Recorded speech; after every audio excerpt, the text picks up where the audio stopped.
I intentionally made the seating area a little high so I could fit some stuff under there. So let's take a look. You can see right here that I've got the radiator mounted in there. It's all connected. I was actually able to use most of the hoses as well. I was also able to use the rubber mounts for the radiator, so that ensures that the radiator will, it'll last, it won't crack on me. And it's this rubber mount, and it came with two other rubber mounts that I also use that are sort of back in here. You can see it right there. That's a rubber mount, and there's one way up inside here. I'm not sure you can see it, but there it is way in the back. So it's mounted just the way it was in the original donor, just in a different position. One of the problems with mounting the radiator down here under the seat, the original Raptor donor radiator, is it fits real nice into there. The hoses are out okay, but if you notice, the inlet, both the inlet and outlet hoses, the main hoses, are at the bottom of the radiator. That means that over time, as you get, the water, the coolant gets warm and you get a little few bubbles in there over time, eventually the top of the radiator will fill with air and there's no place for it to go, which of course means your engine will overheat. So it needs a steam line to evacuate the radiator to ensure it does stay full at all times. So what I'm going to do is when I go to have my tanks built, I am going to have a steam line welded into the top of the radiator, the top corner, and then you need to take it to the highest point. Now, in terms of filling the radiator, we still have this radiator cap down here, which is the lowest point. And what we'll be doing here is I'm going to replace the current cap with a high pressure cap and then build a expansion tank that'll sit at the top of the system here with again, another radiator cap, but it'll be a much lower pressure.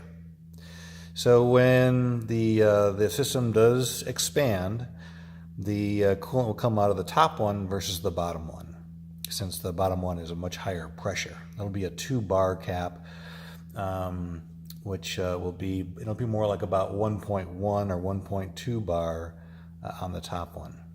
I've done this before. I did it on my last car. It worked really well. I've never had a problem with it. It also has 2 radiator caps, one on the top and one on the bottom, so I know that'll work.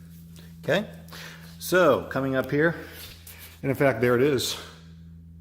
If it works on that car, it'll work on this one. So I'm also mocking up a expansion tank. That's what this cardboard mock-up is here. This is where the radiator cap is going to go for easy fill. It's just a small tank.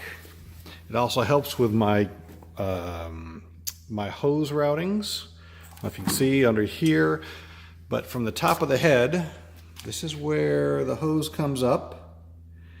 And instead of moving around and kind of snaking around like it does right now, I now have an inlet at the bottom of the expansion tank, so it just simply comes up about 2 or 3 inches and goes right into the tank. Right next to it will be another inlet for the steam line that I'm adding to the radiator. And then over here on the other side, you see where the hose comes up. There's also an inlet on the bottom, so it just comes straight up versus, again, snaking around. So let me show you that. Pull this out. So that's the top. Okay, turn it over for you. And there's the bottom. You can see there's a 3/4. I'll leave it this way to keep it the right orientation. There's a 3/4 line. That's how big the line is coming up from the engine. I'm going to use a 1/4 inch line for the steam line coming from the radiator. And on the other side, it's of course also a 3/4. That one's going to lean at about 45 degrees just to improve the routing, so it'll fit in tight around the seat versus just sort of hanging in the air. Now you also see these, they look like little legs on the bottom. But what those are is I'm showing the fabricator where to put some aluminum tabs.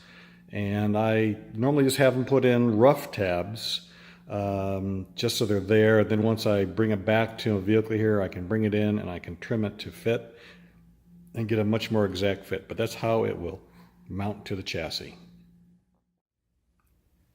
My radiator is back from the fabricator now, and you can see that there's been a line added right here. This is my steam line. So this steam line goes up to the expansion tank, which is the highest portion of the cooling system, and that evacuates any air that builds up in the radiator and ensures that radiator is fully filled with coolant to make sure it does cool the engine. I've also changed the radiator cap. This is a high pressure radiator cap for this location. I was going to try to go for a 2.0 bar. I end up finding a 1.8, but it's still plenty good. That's still quite a bit of pressure, and as long as it's much higher pressure than the one in the upper system in the expansion tank, that means that it'll seal it tight. And if you look at this, it really is an international cap, as you can see. So I took my mock-ups to the fabricator, and voila, I've got a tank. Expansion tank. It's although it's about as small as we could make it for the area, it's still really way oversized for the vehicle. It probably holds about a quart, all said and done. All the inlets are on the bottom, as you can see here, and that's to improve my hose routings between this and the radiator and the engine, so everything looks really neat. There's also, you'll see a very small 1/4 inch, and that's for the steam line that goes down to the radiator. And I'll show that to you here in a minute. So here's the expansion tank mounted in the vehicle. It's got a 16-pound radiator cap on it, which is much lower pressure than the one on the little radiator that's at the bottom. So this is where the overflow will come out. You can see it fits quite nicely in there. Still shiny.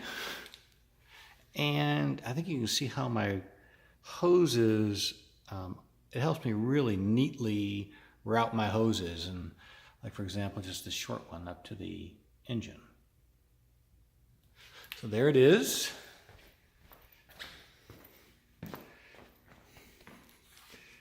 Here it is from the other side. And one of the things I did is you'll see that this hose comes out at a 45-degree angle. That's so I could route it down this way. Excuse the wiring right now, that will all be cleaned up later. But you can see it's nicely routed right down to the radiator.